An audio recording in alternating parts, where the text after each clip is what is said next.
মোৰ প্ৰিয় দেশবাসী নমস্কাৰ। আজি অতি পবিত্ৰ দিনত মন কী বাত অনুষ্ঠানত ভাগ লোৱাৰ সুযোগ পাইছোঁ। আজি চ'ত মাহৰ শুক্লপক্ষৰ প্ৰতিপদ তিথি। আজিৰ পৰাই চৈত্ৰ নৱৰাত্ৰ আৰম্ভ হয়। আজিৰ পৰাই ভাৰতীয় নৱবৰ্ষও আৰম্ভ হৈছে। এইবাৰ 2082 বিক্ৰমাব্দ আৰম্ভ হৈছে। এতিয়া মোৰ সন্মুখত আপোনালোকৰ বহুতো চিঠি আছে। কোনোবাই লিখিছে বিহাৰৰ পৰা, কোনোবাই বংগৰ পৰা, কোনোবাই তামিলনাডুৰ পৰা, কোনোবাই আকৌ গুজৰাটৰ পৰা। এইবোৰত সকলোৱে সুন্দৰকৈ মনৰ ভাৱ প্ৰকাশ কৰিছে, শুভকামনা জনাইছে। ইয়াৰ দুখনমান আপোনালোকক পঢ়ি শুনাব খুজিছোঁ। প্ৰথম দুটি বাৰ্তা কন্নড় আৰু তেলেগু ভাষাত আহিছে। এই দুয়োটি বাৰ্তাতে লিখিছে, সকলোকে উগাড়ি উৎসৱৰ শুভেচ্ছা জনাইছোঁ। আন এখন চিঠি কোঙ্কণী ভাষাত লিখিছে, সংসাৰ পৰ্বৰ শুভেচ্ছা জনাইছোঁ। এইবাৰৰ বাৰ্তাটি লিখিছে মাৰাঠী ভাষাত, গুড়ি পাড়ৱাৰ শুভেচ্ছা জনাইছোঁ। আন এটি বাৰ্তা মালায়ালম ভাষাৰ, সকলোকে বিশু পৰ্বৰ শুভেচ্ছা জনাইছোঁ। তামিল ভাষাৰ এটি বাৰ্তাত এনেদৰে লিখিছে, সকলোকে নৱবৰ্ষ পুথাণ্ডুৰ শুভকামনা জনাইছোঁ। বন্ধুসকল, আমাৰ দেশৰ বেলেগ বেলেগ ৰাজ্যত আজিৰে পৰা নাইবা কেইদিনমানৰ পাছতেই নৱবৰ্ষ আৰম্ভ হ'ব। সেইবাবে বেলেগ বেলেগ ভাষাত আটাইয়ে নৱবৰ্ষৰ শুভেচ্ছা জনাইছে। বন্ধুসকল, আজি কৰ্ণাটক, অন্ধ্ৰপ্ৰদেশ আৰু তেলেংগানাত উগাড়ি উৎসৱ ধুমধামেৰে পালন কৰা হৈছে। আজি মহাৰাষ্ট্ৰত গুড়ি পাড়ৱা পালন কৰা হৈছে। বিবিধতাৰে ভৰা আমাৰ দেশখনত কেইদিনমানৰ পাছতে পালন কৰা হ'ব অসমত ৰঙালী বিহু, বংগত পহিলা বৈশাখ আৰু কাশ্মীৰত নৱৰেহ উৎসৱ। এইদৰে 13ৰ পৰা 15 এপ্ৰিললৈ দেশৰ সকলো ঠাই উৎসৱমুখৰ হৈ উঠিব। লগতে ঈদো পালন কৰা হ'ব। গোটেই মাহটো ধুমধামেৰে উদযাপন কৰা হ'ব। আটাইকে মই এই উৎসৱসমূহৰ বাবে শুভেচ্ছা জনাইছোঁ। বেলেগ বেলেগ ঠাইত বেলেগ বেলেগ নামেৰে উদযাপিত এই উৎসৱসমূহে ভাৰতৰ বিবিধতাৰ মাজতো কেনেদৰে একতা বিৰাজ কৰিছে সেই কথাই প্ৰতিপন্ন কৰে। এই একতাৰ ভাৱে আমাক সদায় শক্তিশালী কৰি আহিছে। বন্ধুসকল, পৰীক্ষাৰ সময়ত ছাত্ৰ ছাত্ৰীৰ সৈতে মই পৰীক্ষাৰ বিষয়ে আলোচনা কৰোঁ। পিছে এতিয়া নতুন শিক্ষাবৰ্ষ আৰম্ভ কৰাৰ আয়োজন চলিছে। কেইদিনমানৰ পাছতে গৰমৰ বন্ধও আৰম্ভ হ'ব। বহুতো ল'ৰা ছোৱালীয়ে বছৰৰ এই সময়ছোৱালৈ বাট চাই থাকে। মোৰো ল'ৰালিৰ কথা মনত পৰি গ'ল। বন্ধুৰ সৈতে লগ লাগি মই এই সময়ছোৱাত কিমান যে উৎপাত কৰিছিলোঁ। কিন্তু লগে লগে গঠনমূলক কামো কৰিছিলোঁ, বহুতো কথাও শিকিছিলোঁ। দীঘলীয়া গৰমৰ বন্ধটোত ল'ৰা ছোৱালীয়ে কৰিব পৰা বহুতো কাম থাকে। এই সময়ত একোটা নতুন হবি আৰম্ভ কৰিব পাৰি। আজিকালি ল'ৰা ছোৱালীহঁতে শিকিবৰ বাবে নতুন নতুন উপায় ওলাইছে। কোনোবাই টেকন'লজি কেম্পৰ আয়োজন কৰিছে, য'ত ছাত্ৰ ছাত্ৰীয়ে এপ বনাবলৈ শিকাৰ লগতে অপেন চ'ৰ্চ ছফ্টৱেৰ সম্পৰ্কেও জানিব পাৰিব। সেইদৰে পৰিৱেশ, নাটক, নেতৃত্ব আদি বিভিন্ন বিষয়ৰ প্ৰশিক্ষণৰো আয়োজন কৰা হৈছে। আন কোনোবাই আকৌ স্বেচ্ছাই সেৱা কাৰ্যত ৰত হোৱাৰ সুবিধা দিছে। এনে কাৰ্যৰ বিষয়ে জানিবলৈ মোৰ বিশেষ আগ্ৰহ আছে। কোনো সংগঠন, বিদ্যালয় বা সামাজিক সংস্থাই যদি এনে কাৰ্যৰ আয়োজন কৰিছে, তেনেহ'লে এই কথা #myholidays ইয়াৰ জৰিয়তে প্ৰচাৰ কৰিবলৈ মই অনুৰোধ জনাইছোঁ। এনে কৰিলে দেশৰ সকলো ল'ৰা ছোৱালী আৰু তেওঁলোকৰ পিতৃ মাতৃ এই কামবোৰৰ বিষয়ে অৱগত হ'ব। মোৰ যুৱ বন্ধুসকল, আজি মই আপোনালোকক মাই ভাৰত পৰ্টেলৰ কেলেণ্ডাৰখনৰ কথা জনাব খুজিছোঁ, যাক গৰমৰ বন্ধৰ কথা মনত ৰাখি তৈয়াৰ কৰা হৈছে। আমাৰ জন ঔষধি কেন্দ্ৰই কেনেদৰে কাম কৰে সেই বিষয়ে এই পৰ্টেলৰ ষ্টাডি টুৰ অংশটোত জানিব পাৰিব। আপোনালোকে ভাইব্ৰেণ্ট ভিলেজ অভিযানত ভাগ লৈ ভাৰতৰ সীমান্তৱৰ্তী গাঁওবোৰৰ বিশেষ অভিজ্ঞতা লাভ কৰিব পাৰে। তাত আয়োজন কৰা ক্ৰীড়া আৰু সাংস্কৃতিক কাৰ্যকলাপতো ভাগ ল'ব পাৰে। আম্বেদকাৰ জয়ন্তীৰ দিনা আয়োজন কৰা পদযাত্ৰাত ভাগ লৈ সংবিধানৰ প্ৰমূল্যৰ বিষয়ে জনসাধাৰণৰ মাজত সজাগতা সৃষ্টি কৰিব পাৰে। ল'ৰা ছোৱালী আৰু তেওঁলোকৰ অভিভাৱকসকলক গৰমৰ বন্ধৰ অভিজ্ঞতাবোৰ #holiday_memories ইয়াৰ যোগেদি শ্বেয়াৰ কৰিবলৈ অনুৰোধ জনালোঁ। এইবোৰ মই অহাবাৰৰ অনুষ্ঠানত সংলগ্ন কৰিবলৈ চেষ্টা কৰিম। মোৰ প্ৰিয় দেশবাসী, গৰমৰ দিন অহাৰ লগে লগে চহৰে নগৰে পানী সংৰক্ষণৰ অভিযান আৰম্ভ হৈছে। জলশক্তি মন্ত্ৰণালয়ৰ লগতে বিভিন্ন সংগঠনেও এই ক্ষেত্ৰত কাম কৰাৰ বাবে যোজা চলাইছে। দেশৰ হাজাৰ হাজাৰ কৃত্ৰিম পুখুৰী, চেক ডেম, বৰৱেল ৰিচাৰ্জ আৰু কমিউনিটি চকপিট নিৰ্মাণ কৰা হৈছে। এই বছৰো কেটছ দ্য ৰেইন অভিযানৰ প্ৰস্তুতি চলোৱা হৈছে। এই অভিযান চৰকাৰৰ নহয়, ৰাইজৰ, জনতা জনাৰ্দনৰ। জল সংৰক্ষণ কাৰ্যত অধিক লোকক জড়িত কৰাবৰ বাবে জল সঞ্চয় জনসহযোগ অভিযানো চলোৱা হৈছে। এইবোৰৰ উদ্দেশ্য হৈছে আমি লাভ কৰা প্ৰাকৃতিক সম্পদসমূহ পৰৱৰ্তী প্ৰজন্মৰ বাবে সংৰক্ষণ কৰা। বন্ধুসকল, বৰষুণৰ পানী সংৰক্ষণৰ জৰিয়তে আমি বহু পৰিমাণৰ পানী অবাবতে নষ্ট হোৱাৰ পৰা বচাব পাৰোঁ হওক। যোৱা কেইটামান বছৰত দেশত এই দিশত পানী সংৰক্ষণ অভূতপূৰ্ব ৰূপত কৰা হৈছে। আপোনালোকক এটা আকৰ্ষণীয় তথ্য জনাব খুজিছোঁ। যোৱা ৭-৮ বছৰত নতুনকৈ খন্দা পুখুৰী আৰু অন্যান্য কৃত্ৰিম জলাশয়ৰ সহায়ত 11 বিলিয়ন কিউবিক মিটাৰতকৈও বেছি পানী দেশত সংৰক্ষণ কৰা হৈছে। আপুনি ভাবিব পাৰে 11 বিলিয়ন কিউবিক মিটাৰ মানে কিমান পৰিমাণৰ পানী। বন্ধুসকল, ভাক্ৰানাঙল বান্ধৰ জমা পানীৰ আলোকচিত্ৰ আপোনালোকে নিশ্চয় দেখিছে। এই পানীয়ে গোবিন্দ সাগৰ হ্ৰদৰ সৃষ্টি কৰিছে। এই হ্ৰদৰ দৈৰ্ঘ্য 90 কিলোমিটাৰৰো অধিক। এই হ্ৰদত 9ৰ পৰা 10 বিলিয়ন কিউবিক মিটাৰতকৈ অধিক পানী সংৰক্ষণ কৰিব নোৱাৰি, মাত্ৰ 9ৰ পৰা 10 বিলিয়ন কিউবিক মিটাৰ। দেশবাসীয়ে সৰু সৰু নিজ প্ৰয়াসেৰে দেশৰ বিভিন্ন প্ৰান্তত 11 বিলিয়ন কিউবিক মিটাৰ পানী সংৰক্ষণৰ ব্যৱস্থা কৰিলে। এয়া অনন্য প্ৰয়াস নহয়নে বাৰু? বন্ধুসকল, এই দিশত কৰ্ণাটকৰ গড়গ জিলাবাসীয়েও সুন্দৰ উদাহৰণ দাঙি ধৰিছে। কিছু বছৰ পূৰ্বে ইয়াৰ 2খন গাঁৱৰ হ্ৰদসমূহ সম্পূৰ্ণ শুকাই গ'ল। এনে এটা সময়ো আহিল যেতিয়া পশুৰ বাবে খোৱাপানীৰ অভাৱ হ'ল। লাহে লাহে হ্ৰদত ঘাঁহ বন গজিল আৰু হাবিৰে ভৰি পৰিল। কিন্তু গাঁওবাসীয়ে এই হ্ৰদসমূহ পুনৰুজ্জীৱিত কৰাৰ সংকল্প ল'লে আৰু এই কামৰ বাবে একগোট হ'ল আৰু কাম সম্পূৰ্ণ কৰাৰ বাবে উঠি পৰি লাগিল। কোৱা হয়, ইচ্ছা থাকিলেই সফলতা আহিবই। গাঁওবাসীৰ উৎসাহ দেখি আশে-পাশে থকা সামাজিক অনুষ্ঠানসমূহো তেওঁলোকৰ সৈতে জড়িত হৈ পৰিল। সকলোৱে লগ হৈ জাবৰ নিষ্কাশন কৰিলে আৰু সকলোৱে বাৰিষা বতৰৰ বাবে অপেক্ষা কৰিলে। সঁচাকৈয়ে কেটছ দ্য ৰেইন অভিযানৰ এয়া এক সুন্দৰ উদাহৰণ। বন্ধুসকল, আপোনালোকেও একেলগ হৈ এনে প্ৰয়াসৰ সৈতে জড়িত হ'ব পাৰে। এই জন আন্দোলনক আগবঢ়াই লৈ যোৱাৰ বাবে এতিয়াৰে পৰা আঁচনি প্ৰস্তুত কৰক। এটা কথা মনত ৰাখিব, পাৰিলে গৰমৰ দিনত আপোনাৰ ঘৰৰ সন্মুখত এটি মাটিৰ পাত্ৰত ঠাণ্ডা পানী নিশ্চয় ৰাখিব। ঘৰৰ ছাদত অথবা বাৰাণ্ডাত চৰাইৰ বাবে পানী ৰাখিব। চাবচোন, এই পুণ্যৰ কাম কৰি আপোনাৰ কিমান ভাল লাগিব। বন্ধুসকল, মন কী বাতত এইবাৰ ক'বলৈ লৈছোঁ দৃঢ় ইচ্ছাশক্তিৰে সফলতাৰ খবৰ। প্ৰত্যাহ্বান সত্ত্বেও সফলতা। কিছুদিন পূৰ্বে সম্পন্ন হোৱা খেলো ইণ্ডিয়া পেৰা গেমছত খেলুৱৈসকলে পুনৰ একাগ্ৰতা আৰু প্ৰতিভাৰে সকলোকে আচৰিত কৰিলে। এইবাৰ পূৰ্বতকৈও অধিক খেলুৱৈয়ে খেলত ভাগ ল'লে। ইয়াৰ পৰাই প্ৰমাণিত হয় পেৰা গেমছ কিমান জনপ্ৰিয়। খেলো ইণ্ডিয়া পেৰা গেমছত ভাগ লোৱা সকলো খেলুৱৈকে মই তেওঁলোকৰ সুন্দৰ প্ৰয়াসৰ বাবে অভিনন্দন জনাইছোঁ। হাৰিয়ানা, তামিলনাডু আৰু উত্তৰ প্ৰদেশৰ খেলুৱৈসকলক প্ৰথম, দ্বিতীয় আৰু তৃতীয় স্থান অধিকাৰ কৰাৰ বাবে শুভকামনা জনাইছোঁ। এই খেলৰ জৰিয়তে আমাৰ দিব্যাংগ খেলুৱৈসকলে 18টাকৈ আন্তৰ্জাতিক অভিলেখ গঢ়িলে। তাৰে 12টাত আমাৰ মহিলা খেলুৱৈৰ নাম আছে। এইবাৰৰ খেলো ইণ্ডিয়া পেৰা গেমছত সোণৰ পদক লাভ কৰা আৰ্ম ৰেছলাৰ জাবি মেথিউৱে মোলৈ পত্ৰ প্ৰেৰণ কৰিছে। মই তেওঁ লিখা চিঠিখনৰ কিছু অংশ পঢ়ি দিছোঁ। পদক পোৱাটো সঁচাই বিশেষ, কিন্তু আমাৰ সংগ্ৰাম কেৱল পডিয়ামত থিয় হোৱাতেই সীমিত নহয়। আমি প্ৰতিদিনেই এখন যুঁজত অৱতীৰ্ণ হওঁ। জীৱনে বিভিন্ন ধৰণেৰে আমাৰ পৰীক্ষা লয়। বহু কম লোকেহে আমাৰ সংগ্ৰাম বুজি পায়। তথাপিও আমি সাহসেৰে আগুৱাই যাওঁ। আমি আমাৰ সপোন সাকাৰ কৰাৰ প্ৰচেষ্টা অব্যাহত ৰাখোঁ। আমি বিশ্বাস ৰাখোঁ যে আমি আনতকৈ কোনো গুণে কম নহয়।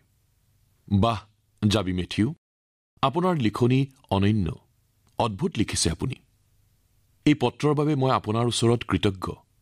মই জাবি মেথিউ আৰু আমাৰ সকলো দিব্যাংগ বন্ধুকে কওঁ যে আপোনালোকৰ প্ৰয়াস আমাৰ বাবে প্ৰেৰণা। বন্ধুসকল, দিল্লীৰ এক আড়ম্বৰ আয়োজনে সকলোকে প্ৰেৰণা যোগাইছে, উৎসাহ দিছে। এক অভিনৱ প্ৰয়াসেৰে প্ৰথমবাৰৰ বাবে আয়োজন কৰা হ'ল ফিট ইণ্ডিয়া কাৰ্নিভেল। ইয়াত বিভিন্ন ক্ষেত্ৰৰ পৰা প্ৰায় ২৫,০০০ লোকে অংশগ্ৰহণ কৰিলে। এই সকলোৰে এটাই লক্ষ্য ফিট হৈ থকা আৰু ফিটনেছৰ বাবে সকলোকে সজাগ কৰা। এই আয়োজনত অংশগ্ৰহণ কৰাসকলে স্বাস্থ্যৰ লগতে পৰিপুষ্টিৰ সৈতে জড়িত তথ্য লাভ কৰে। মই বিচাৰোঁ আপোনালোকেও আপোনালোকৰ অঞ্চলত যাতে এনেধৰণৰ উৎসৱৰ আয়োজন কৰে। এই ক্ষেত্ৰত মাই ভাৰতৰ পৰা আপোনালোকে বহুত সহযোগ পাব পাৰে। বন্ধুসকল, আমাৰ পাৰম্পৰিক খেলসমূহ এতিয়া জনপ্ৰিয় সংস্কৃতি হিচাপে মিলিত হৈছে। বিখ্যাত ৰেপাৰ হনুমান কাইণ্ডক আপোনালোকে নিশ্চয় জানে। এতিয়া তেওঁৰ নতুন গান ৰাণ ইট আপ খুবেই জনপ্ৰিয় হৈছে। ইয়াত কলৰিয়াপট্টু, গটকা আৰু থাংতাৰ দৰে আমাৰ পৰম্পৰাগত সমৰ কলাক অন্তৰ্ভুক্ত কৰা হৈছে। মই হনুমান কাইণ্ডক শুভেচ্ছা জনাইছোঁ। তেওঁৰ প্ৰয়াসৰ বাবেই বিশ্ববাসীয়ে আমাৰ পৰম্পৰাগত সমৰ কলাৰ বিষয়ে জানিব পাৰিছে। প্ৰিয় দেশবাসী, মাই গভ আৰু নমো এপৰ জৰিয়তে প্ৰতিমাহে মই আপোনালোকৰ বহুতো বাৰ্তা পাওঁ। বহু বাৰ্তাই মোৰ অন্তৰ চুই যায় আৰু কিছু বাৰ্তাই মোক গৰ্বিত কৰে। বহুবাৰ এই বাৰ্তাসমূহত আমাৰ সংস্কৃতি আৰু পৰম্পৰাৰ বিভিন্ন তথ্য থাকে।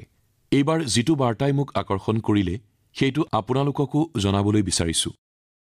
বাৰাণসীৰ অথৰ্ভ কাপুৰ, মুম্বাইৰ আয়ুষ লেখা আৰু অত্ৰেয় মানে মই অলপতে কৰা মৰিচাছ যাত্ৰাৰ বিষয়ত তেওঁলোকৰ মনৰ ভাৱ ব্যক্ত কৰিছে। তেওঁলোকে লিখিছে, এই যাত্ৰাত গীত গবৈৰ প্ৰদৰ্শনে তেওঁলোকক আনন্দিত কৰিছে। পূব উত্তৰ প্ৰদেশ আৰু বিহাৰৰ পৰা অহা বহু পত্ৰত মই এনে সংবেদনশীলতা দেখিবলৈ পাইছোঁ। মৰিচাছত গীত গবৈৰ সুন্দৰ প্ৰদৰ্শনৰ সময়ত মই তাত যি অনুভৱ কৰিলোঁ সেয়া সঁচাকৈয়ে অপূৰ্ব। বন্ধুসকল, আমি যদি সিপাৰে সৈতে সংযুক্ত হৈ থাকোঁ, প্ৰচণ্ড ধুমুহায়ো আমাক উভালি পেলাব নোৱাৰে। আপোনালোকে কল্পনা কৰক, প্ৰায় ২০০ বছৰ পূৰ্বে ভাৰতৰ পৰা কিছু সংখ্যক লোকৰ গিৰমিটীয়া শ্ৰমিকৰূপে মৰিচাছলৈ প্ৰব্ৰজন ঘটিছিল। ভৱিষ্যতে কি ঘটিব সেয়া তেওঁলোকে চিন্তা কৰা নাছিল। সময়ৰ লগে লগে তেওঁলোকে তাতে বসবাস কৰিবলৈ ল'লে। মৰিচাছত তেওঁলোকৰ এক নতুন পৰিচয় গঢ় লৈ উঠিল।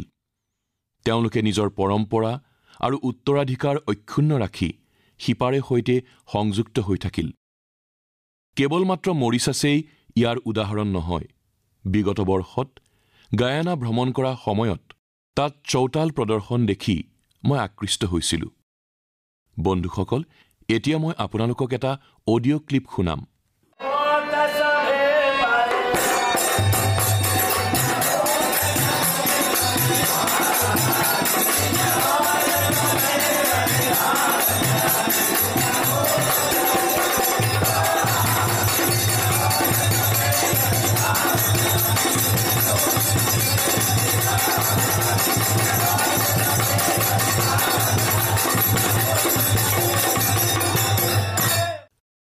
আপোনালোকে নিশ্চয় ভাবিছে এয়া আমাৰ দেশৰে কোনো এক অংশৰ কথা বুলি, কিন্তু জানি আচৰিত হ'ব যে এই কথাৰ সম্বন্ধ ফিজিৰ সৈতে। এয়া ফিজিৰ জনপ্ৰিয় ফগৱা চৌতাল। এই গীত আৰু সংগীতে সকলোৰে মন আলোড়িত কৰি তোলে। মই আপোনালোকক আৰু এটা অডিঅ' ক্লিপ শুনাওঁ।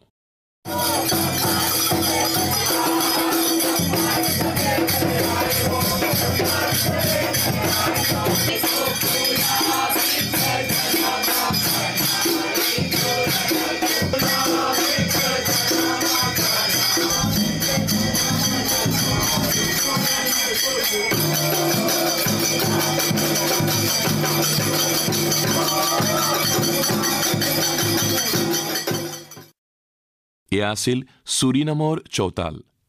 ছুৰিনামৰ ৰাষ্ট্ৰপতি আৰু মোৰ বন্ধু ছান সন্তোখীজীয়ে এই অনুষ্ঠানৰ আনন্দ উপভোগ কৰাটো টিভিত দেশবাসীয়ে নিশ্চয় দেখা পাইছে। বৈঠকী আৰু গানৰ এই পৰম্পৰা ত্ৰিনিদাদ আৰু টবেগোত বৰ জনপ্ৰিয়। এই দেশবোৰৰ জনসাধাৰণে খুব ৰামায়ণ পঢ়ে। ফাকুৱা ইয়াত বৰ জনপ্ৰিয়। তেওঁলোকে ভাৰতৰ অন্যান্য উৎসৱসমূহো উলহ মালহেৰে উদযাপন কৰে। তেওঁলোকৰ বহুতো গীত ভোজপুৰী, অৱধী বা অন্যান্য মিশ্ৰিত ভাষাৰ, কেতিয়াবা কেতিয়াবা ব্ৰজ আৰু মেথলী ভাষাৰো প্ৰচলন হৈছে। এই ৰাষ্ট্ৰসমূহত আমাৰ ঐতিহ্য পৰম্পৰাক শক্তিশালী ৰূপত ধৰি ৰখা বাবে এইসকল লোক সঁচাকৈয়ে প্ৰশংসাৰ পাত্ৰ। বন্ধুসকল, বিশ্বত এনে কিছু সংগঠনো আছে যিয়ে ভাৰতীয় সংস্কৃতি সংৰক্ষিত কৰি ৰখাৰ বাবে কাম কৰি আছে। এনে এক সংগঠন হ'ল ছিংগাপুৰ ফাইন আৰ্টছ ছ'চাইটি। ভাৰতীয় নৃত্য, সংগীত আৰু সংস্কৃতি সংৰক্ষিত কৰাত আত্মনিয়োগ কৰা এই সংগঠনটোৱে ৭৫ বছৰ পূৰ্ণ কৰিছে।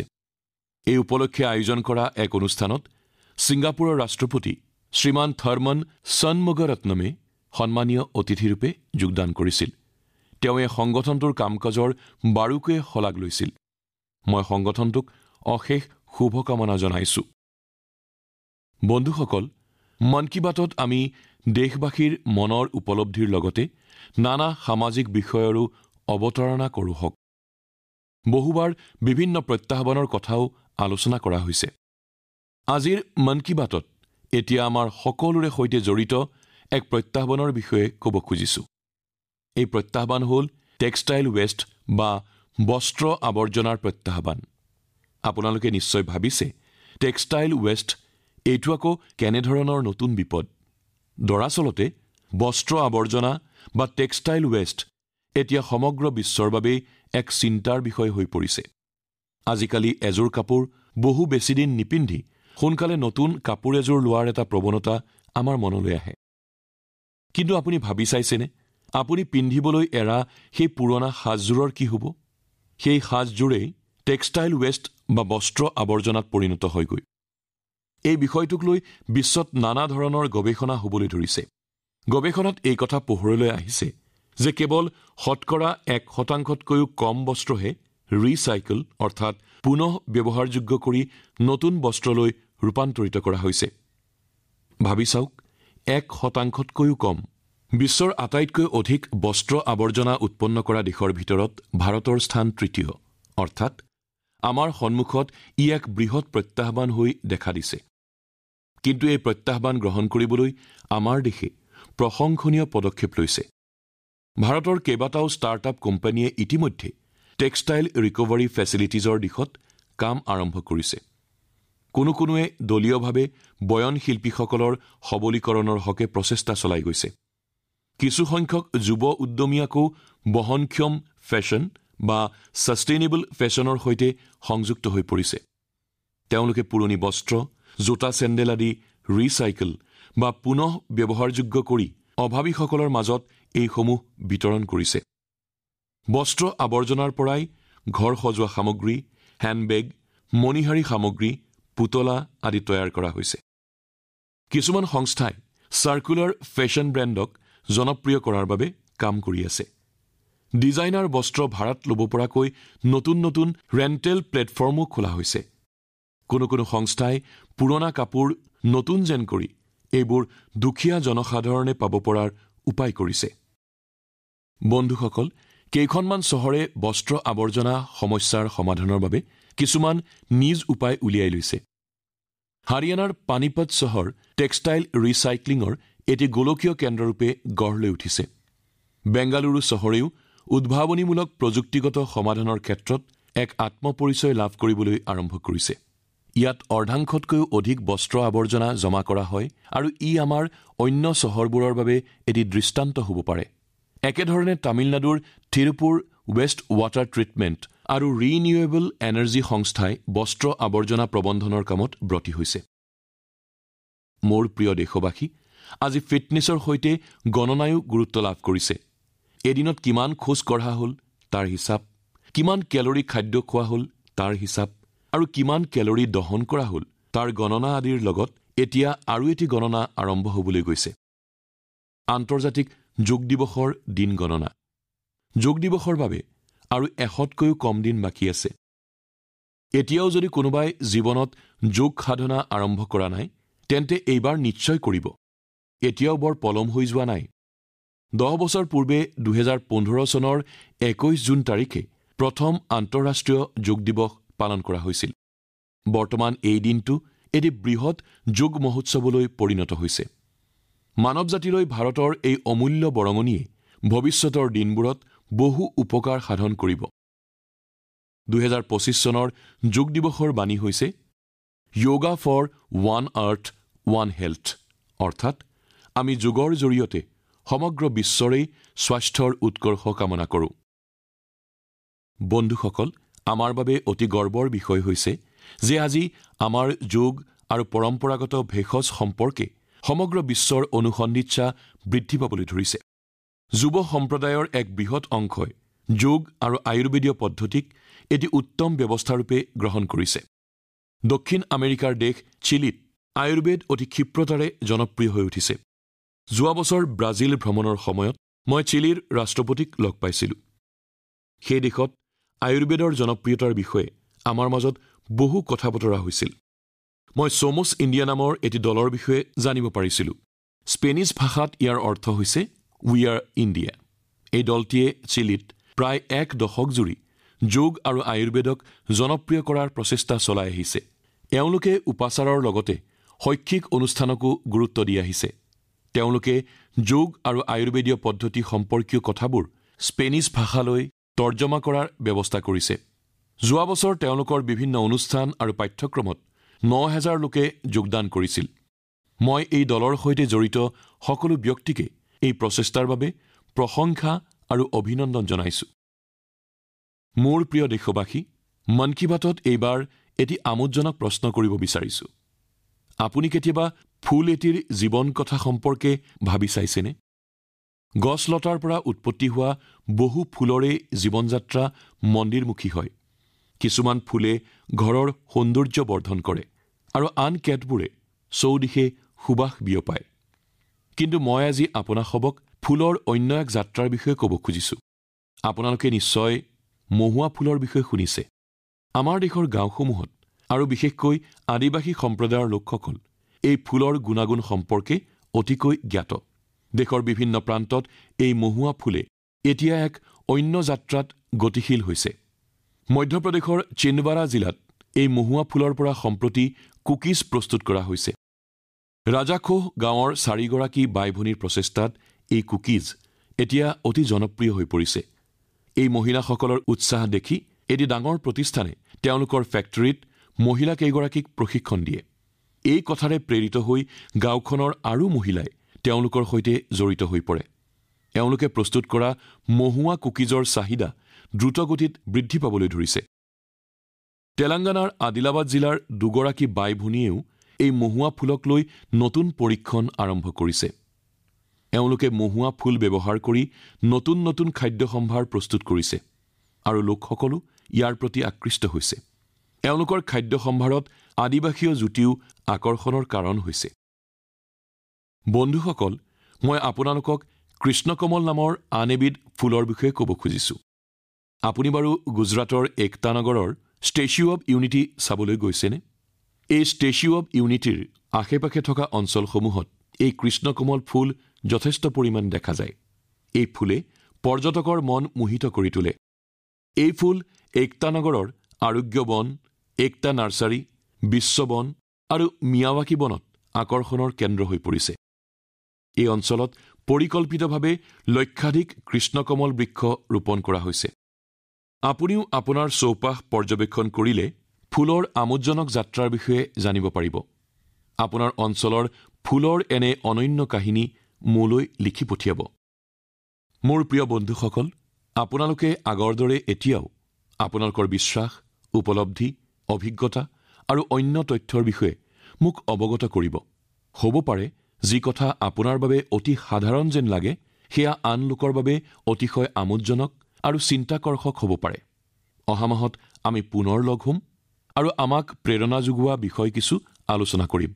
আপোনালোক সকলোকে বহুত বহুত ধন্যবাদ। নমস্কাৰ।